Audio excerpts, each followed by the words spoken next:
হরে Krishna, Radhe Radhe friends. আজকে ছিল রাধা অষ্টমী, তো আমি সকালবেলা চলে আসলাম কম্পিউটার ক্যাম্পাসে।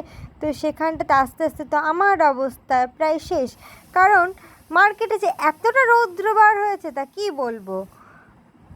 আকাশে একটুও মেঘ নেই বলতে গেলেই চলে। তো সারা দিন এই রৌদ্রে পুড়ে যাওয়া আসা করতে কার না বা কষ্ট হয় না। আর এসেই দেখি কিনা এখানে তালা বন্ধ।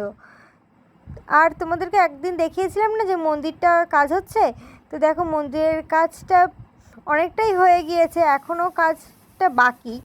আমাদের গোপুসোনাকে কোন লুকে এবং কোন ড্রেসে সব থেকে সুন্দর লাগছে এটা বলে দিন। তো আমি সেখান থেকে বাড়ি চলে এসলাম। এন্ট্রি দিয়ে আসার পর আমি আমার গোপুসোনাকে স্নান করিয়ে নিলাম। নেওয়ার পরে দেখো কী সুন্দরভাবে ড্রেস পরে দিয়েছি, কত সুন্দর লাগছে গপুকে।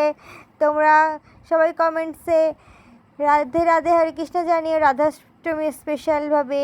তো আমি গপুকে ভোগ লাগিয়েছিলাম। ভোগ লাগানোর পরে আমি একটু ভাবলাম যে গপুর অঙ্গরাগ একটু কেন করা যায় না, তো একটু অঙ্গরাগও করে দিয়েছি।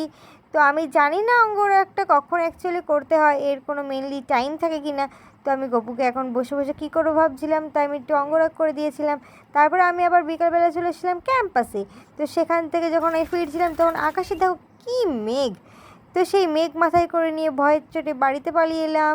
তো টাটা বন্ধুরা।